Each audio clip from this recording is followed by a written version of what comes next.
Hello and welcome to Scripture Untangled, a podcast by the Canadian Bible Society. My name is Joanna Liffler. I'm a friend of the Canadian Bible Society, and I'm going to be your guide for today's episode. Today, Dr. Jane Philpott will be interviewed by veteran journalist Lorna Dueck. Our guest today, Dr. Jane Philpott, is best known for her time in the Canadian government from 2015 to 2019, where she served as Federal Minister of Health and several other portfolios, Minister of Indigenous Services and President of the Treasury Board. Dr. Philpott is currently the Dean of the Faculty of Health Sciences and Director of the School of Medicine at Queen's University. And she is also the CEO of the Southeastern Ontario Academic Medical Organization.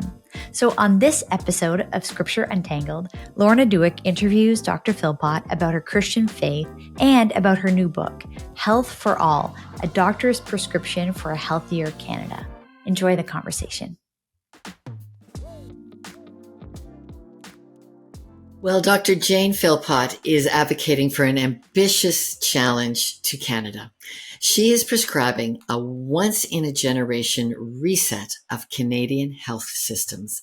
And Dr. Philpott joins us today at Scripture Untangled to share about her new book, Health for All, A Doctor's Prescription for a Healthier Canada. And there are many insights, both about healthcare and Dr. Philpott's own life in this book, including her relationship with the Bible. So she's a great fit for us at Scripture Untangled. And hello, Dr. Philpott. Where are we finding you today? Hello, it's nice to see you. You are finding me in Kingston at my office at Queen's University on campus. Okay, well, it's been a whirlwind tour for your book publicity, and it was in Kingston at the first launch. We heard about this at Scripture Untangled. So tell us why now? Why publish a new book, Health for All? Well, I never thought I would actually write a book. It's one of those things a lot of people dream of, but wasn't really in my expectations. But as we were getting further into the pandemic and I was having a bit of time to reflect on all of the healthcare challenges, I also realized that I had a perspective that was a bit unusual because I have worked for almost 40 years as a family doctor, both internationally and in Canada. I'd had experience in government, and now I've got experience as a medical educator here at Queen's, where we train doctors and nurses. And that kind of gave me a bit of a multi-angle view of what was wrong with health systems, particularly as it relates to access to family doctors. And I had opinions about that and thought I would just start writing them down, and it turned into a book. Well, and we're thankful that you did, right? Health for All. You can't see it at home there, but those are little people lining up through the hands, because this book is all about people. And wow, you've actually laid out 4 dimensions in this book that you think Canada's healthcare system needs to work on. Tell us about those 4 dimensions we need help on. Well, the health sector is big and complex, and you can analyze it from a whole bunch of different angles. But you're right, I chose 4 in particular. And so I start with the clinical perspective on health, because many people think that's all that there is to healthcare, is when you get to see someone in the health system. And I had some particular views about how we should improve the clinical systems part of health. But it's always a mistake to avoid looking at the determinants of health. And I picked 3 other determinants of health. One, which is commonly looked at now, which is the social determinants of health, things like housing and education and income security, etc., just to make sure that people understand that no matter how good your health system is, if people don't have those basics of life, they won't be healthy. I also have a section on the political determinants of health, because I believe that our health systems will never get better unless there is the political will to improve them. And then, of course, the area that you might be most interested, or your audience might be most interested in, is I actually have a whole section on the spiritual determinants of health. It's an area that I don't think very many health policy books have written about, But and some people, I speak about the fact that some people are more comfortable talking perhaps about mental wellness. But at the end of the day, it's about our spirits or our souls. It's about what the deepest parts of our inner being, and that everything else could be great in the health system, but if people are not well in their souls, that they actually aren't healthy. And I had a lot of thoughts about that and wanted to make sure that that was included in the book. Well, you are right. That totally caught our attention because your entire chapters 4 to 7, you begin with this beautiful, deep dive on a spiritual prescription for Canada. So let's just, before we start on that, let's just talk about your personal life a bit, because you make that point very clear in the spiritual prescription that all of the other clinical aspects cannot be separated from who we actually personally are in our spiritual life. So tell us a little bit about your personal faith. Like, I was very inspired about what you wrote about your encounter with the Bible as a medical student. Yes, well, obviously you can't cover all of the whole story of your spiritual journey through life in a book that is trying to cover so many other things. But I describe in the book a little bit about my own story, about having grown up in a family where we have our family on both sides. My mom and dad had deep roots in the Presbyterian church. My dad was a Presbyterian church pastor, and I will get emotional talking about him because my dad's not with us anymore. He died 6 years ago now, actually, but probably had more influence on me than any other single person, someone I learned a lot from. And I grew up in that home where church was a part of our culture and a part of who we were as a family. But it wasn't until I got to university where young people are exploring all kinds of new ideas. And I'm not unlike many other young people who had to kind of be confronted with, well, who am I really? And those things that I was raised to believe, do I really believe them? And I describe in the book making a more deliberate choice to say, yes, I do believe in the God who is described in Scripture, and that is how I want to direct my life. And you write this amazing story about a huge party weekend at university, but you decided in that crush of party and studies, you began to memorize what you describe in the book as large chunks of ancient letters Paul wrote. Memorizing them, what impact did that have on you? Oh, it had a big impact, and I'm sure it still does. Surprisingly, even though I was in medical school at the time, I did spend probably more than any other season of my life. The amount of time I spent memorizing Scripture in medical school was a lot. And I found that it was a really good way to be able to really understand what Scripture was about. So I would, for example, memorize the whole book of Philippians and several chapters of Romans. And as you're memorizing and going over it and sinking it into your brain, you really come to understand the mindset of, in this case, the author was the Apostle Paul, of a lot of the sections of Scripture that I memorized, and his ways of thinking and his teaching through Scripture really become part of your psyche and a part of how you think and how you see the world. Well, and you then go on to write in the book that it actually, your scriptural view, your Christian view, begins to give you call it a prescription of hope. And you feel a prescription of hope undergirds all our mental health. Explain that to us. Well, I wanted to use a framework in the book about spiritual wellness, and I actually used a framework that was taught to me by Indigenous peoples. It's called the First Nations Mental Wellness Continuum Framework, and it was something that was taught to me by an Indigenous scholar. And after studying with other First Nations leaders, they came to the conclusion that at the center of our mental wellness are the concepts of hope, belonging, meaning, and purpose. And so I used that as a framework to talk about mental wellness, and specifically on the matter of hope. It's a tough topic. I'm not a theologian or a philosopher. So I was trying to kind of explore, where do people get hope from, and shared the fact that in my case, my hope comes from my faith, and that hope and faith are extrinsically linked and in a sense inseparable. And to have faith is to be sure of things that you hope for, to be certain of things that you can't see.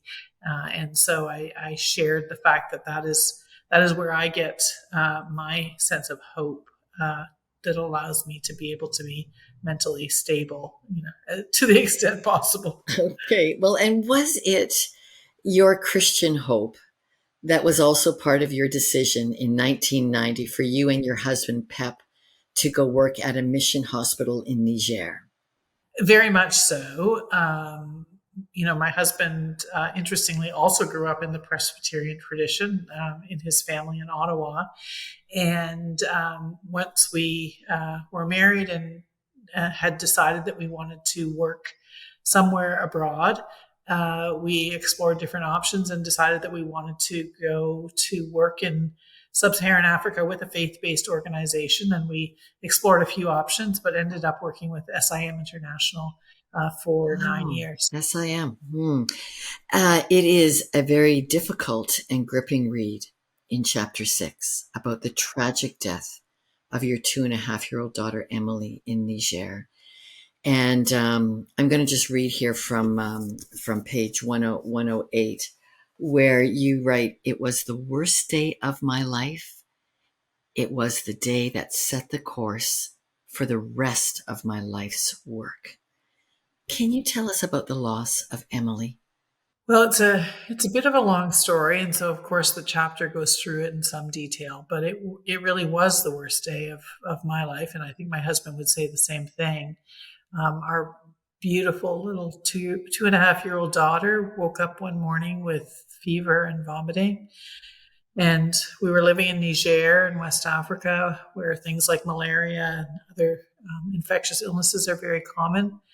It turns out what she had was something called meningococcemia, which is very rare in Canada, but still unfortunately is not rare in places like Niger. And in a shocking way, she actually ended up dying as we were en route to the hospital. We were a 2-hour drive away from the hospital, and that the only thing that could have saved her was to get injectable penicillin, and we were on our way to try to get her what she needed, and she died in the car as we were traveling. And it was a horrible, obviously every parent's worst nightmare that would happen. But it also was one of the biggest lessons of my life, and definitely shaped everything I've done since then. In that great grief journey, were there comforts from the Bible? I mean, I think that the biggest hope was the hope that we will see her again. That it's not God's will that any one of his little ones should perish. And the hope of a life beyond our life on earth is absolutely the thing that keeps us going. To know that we will see her as well as other precious loved ones someday is part of how you cope with those horrible moments of grief. And you also write that deep grief shaped the rest of your life's work. How did that grief shape the rest of your life's work? Well, I describe in the book that one of the things that allowed me to get perspective and to go on was recognizing that we weren't alone in our grief. And we were surrounded, in fact, by people who had experienced what we had experienced and then some. The Nigerians, the people in the villages, everyone knew what it was like to lose a child. They knew what it was like. They came to greet us. They encouraged us to be patient. And I thought, if they can go on and not be bitter and keep putting one foot in front of the other, then I can go on. And in fact, what I want to do when I go on is to be able to somehow make the world more fair, to try to help create the conditions that, as much as possible, toddlers won't die of treatable infectious diseases, and that I wanted to know that my life's work would actually make healthcare and health systems better. And you have this amazing persistence to make healthcare systems better. And so now let's jump way ahead to 2011. You're back in Canada as a family doctor. How does the leap from being a family doctor to Canada's most known doctor as our Minister of Health, how does that political leap begin for you? I actually think the link from medicine to politics is not as big of a leap as some people might imagine. Medicine is all about healing and taking care of people one by one. And the longer I went on in medicine, the more I realized that it was systemic issues that were making people sick or making people well. And the way that you can actually improve entire populations is by essentially changing the way we structure society and making it more fair. And the people who actually get to make a lot of those rules or change the rules are politicians. And that I could go from healing people, caring for people one at a time, to potentially caring for society, if I got myself in a position where I could help to influence the laws and policies of the land. So it was actually a conversation with former Prime Minister Paul Martin that really encouraged me and said, you know what, if you can ever get yourself around the cabinet table, you can make extraordinary strides of all of the things that matter to you in healthcare. He said you could do it in 10 minutes. Exactly. It's 10 years. I was a very compelling part of your book, Health for All. Okay, but let's talk about some of those.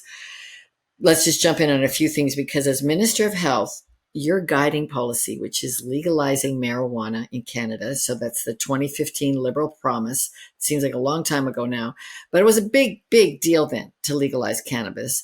And you had a guiding principle you asked yourself. Can you explain your empathy rule that you think needs to be applied to controversial healthcare decisions, the empathy policy?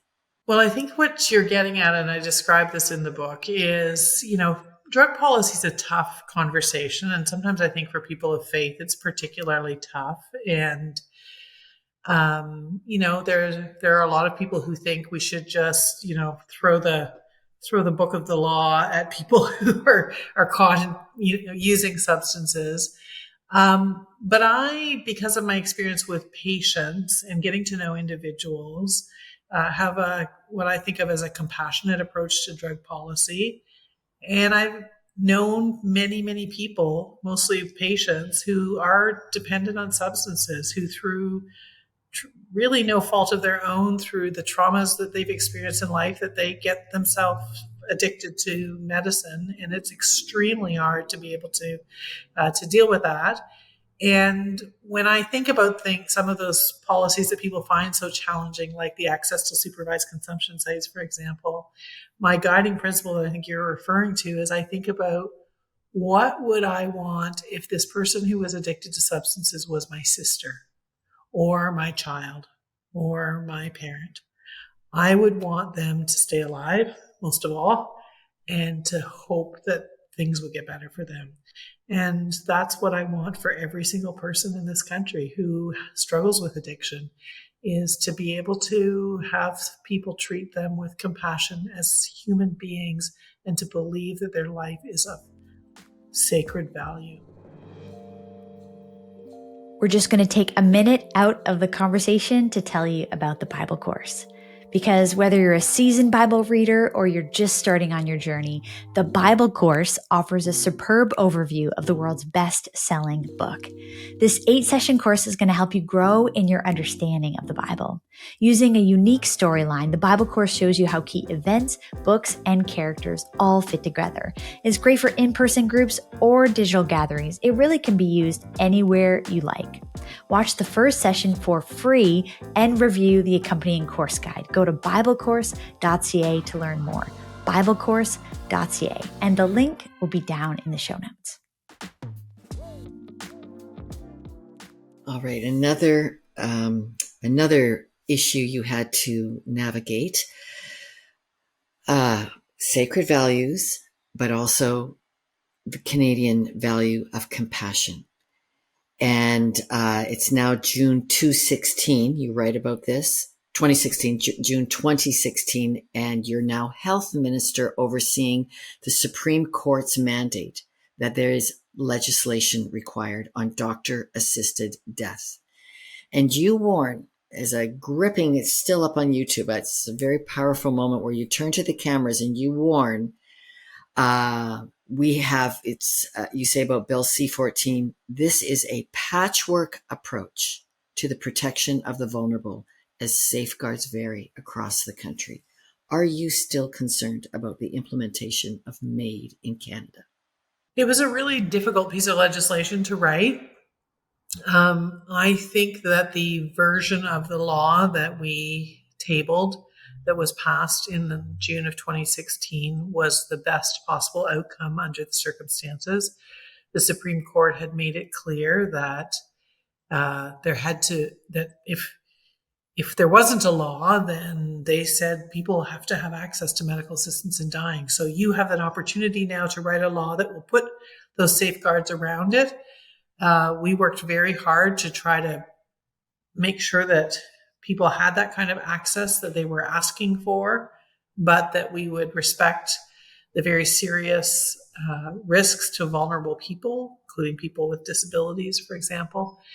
And so I feel that we reached the best possible approach at that point. There were a few issues that we hadn't fully wrestled with because they were so complicated. Things like access for people who have mental health issues. The government has since I left the government, they've made some more changes. I continue to worry about the risks of expanding access. But as I said, I feel like the work that we did in 2016 was the best that we could do under the circumstances. Okay. I want to put a plug in here. Your work was very complex in government, and you also have a TEDx talk up about, it's called Detours. It's very challenging about the realities of political life. And so let's go to a high profile detour you had. You were fired by Prime Minister Trudeau over a disagreement he had with you on standing up for principles in the most significant bribery and corruption trial in Canadian business, the NCLavalin affair. Did your Christian faith inform that stormy time? I would say that it did, in the sense that the values of integrity that were instilled in me in part by my faith, but also, to go back to my father. My dad had just died the summer before, but I still remember the day that I made the phone call to the Prime Minister to say that I was stepping down from cabinet. I said to myself, what would my dad advise me to do? And he would say, you have to be true to your values. You have to maintain your integrity. And that's what ultimately gave me the courage to make that very difficult phone call. Well, you write in your book about disagreements with the Prime Minister. You have a quote that stuck with me. You say, there can be a cost to acting on one's principles, but a bigger cost to abandoning your principles. I'm sure you still agree with that. I do. It can be hard to stick to your principles, and you pay a price. The price, Jane, I'm sorry, but it just seemed to continue in your career, because I'm going to now go to 2019 in your story, and you speak of you write about this in the book, the Great Heartbreak when running as an independent now. You come in third in your riding to another local doctor running for the Liberals. She gets your seat. Where did the comfort of God come in such high-profile disappointment? That's a great question. I really believe that all things work together for good to those who love God. And we don't always see or understand how it comes together for good, but I ultimately believe that very firmly. And we won't always see until the end of our lives. And we look back and see how it all made sense and why it was the right thing that would happen. But I still trust in the sovereignty of God. Oh, that's a beautiful connection to Scripture untangled. Somehow Romans 8:28 and God working all things is working this out. You probably wouldn't have had time to write a book if you would have stayed in those busy roles. And so I'm really glad we've got this pause together. Bottom line here, does the Bible address healthcare as you imagine it in Health for All? For sure it does. I mean, the Bible is all about learning who God is, how much he loves us, how much he values us, how much he wants the best for the children of creation. And healthcare is about that. And so I think the Bible teaches us the as I said earlier, the sacred value of every single human being. Teaches us about how to work together and love one another. Jesus teaches us more than anyone in the Bible about how to care for the needs of the vulnerable, those who are left as orphans or widows. And those are ultimately the values of healthcare that we continue to teach to our doctors and nurses of today. Yeah, it is a deeply Christian work to do healthcare well. Deeply Christian. It is the ultimate working out of love your neighbor, isn't it? It sure is. And there's also an educational component in Health for All for me, because I think, well, of course there would be, but I like the challenge that you say, bottom line. Well, I'm putting these words, summarizing the chapter here, but our elected officials in Ottawa have the ability to call the shots on repairing the broken provincial system of healthcare delivery. Is that correct? I just say in the book that healthcare is actually a shared jurisdiction. Our federal officials, elected officials, provincial, municipal, regional, they all have a responsibility for the well-being of those who put them in office. And so, I think that there's no elected official who can abdicate a responsibility for looking out for the health and well-being. They have different roles to play as it relates to healthcare. And, we know in Canada, the federal government sets certain standards or expectations or principles around how health care should be delivered, whereas provincial governments operationalize those principles, but none of them can say that they don't have obligations to the people who elect them. And so it's really our responsibility as citizens to be engaging, provincial and federally, to be engaging our ministers about this, isn't it? Absolutely. I mean, Canadians, I think, need to speak up about what we expect for healthcare. We're not getting what we ought to get or could get in terms of delivery of healthcare. And I hope that increasingly Canadians will expect more and ask for it. That's great. That's great. Well, it's just a reminder for us to all stay. The business of politics, the business of healthcare is deeply love your neighbor. Be part of it. Yeah. Boy, I wonder if you could take a moment to give Christians like myself a prescription, Dr. Philpott. Give us a prescription, as it were, to how might we move faith forward in a Canada that seems to me to be a little bit, and sometimes a lot, allergic to Christianity. How do we navigate the goodness of faith in a public way in that kind of environment? Well, that's a big question. But I think I would go back to what you just said, is that ultimately the Christian faith is about loving our neighbor, loving those around us as God has loved us. And I think that will always be a message that we can put forward and hope that it will take root. I think we sometimes make the mistake of trying to um, impose or share our religion or our ideology, but that's not what faith is. Faith is that love for one another, that deep hope that others will have the best possible life, both now and after our time on earth. And so I think that the prescription would be keep loving people, sharing with them your deepest values, sharing with them what you understand about who God is and how much He cares for us. And it is the faith that will attract others to who are looking for something to hope for and someone to hope in. Keep loving. Keep loving. I'm thinking about the chapter in your book where you describe COVID.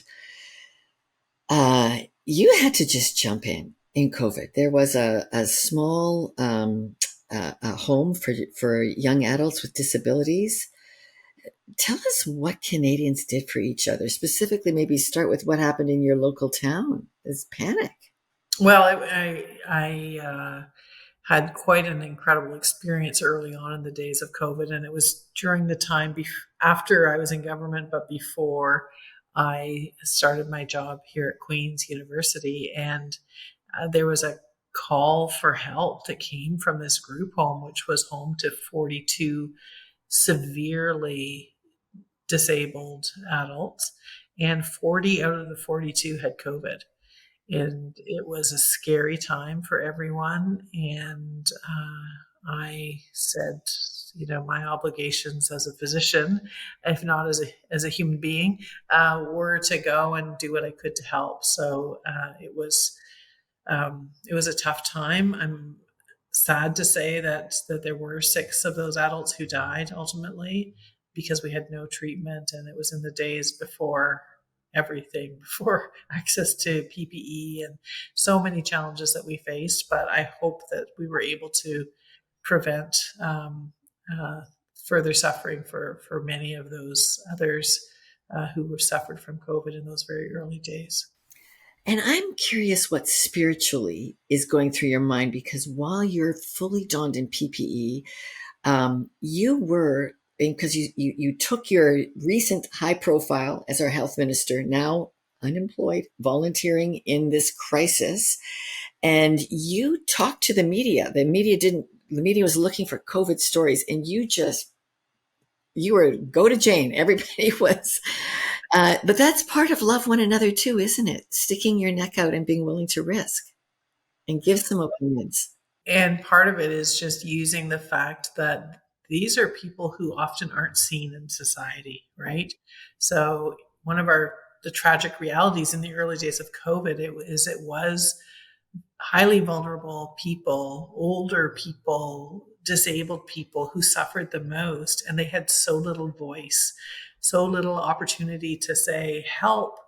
And I knew that if I got involved, I could help raise awareness about the needs of that community. And I was gratified that once I got onto the media and was telling them what was going on, suddenly we literally had celebrities showing up at the door of the group home delivering PPE, and suddenly public health was calling us saying, what can we do to help? And it changed the narrative and brought resources into that group home. And as I say, I believe that helped to save some lives of those people who really needed somebody to care for them.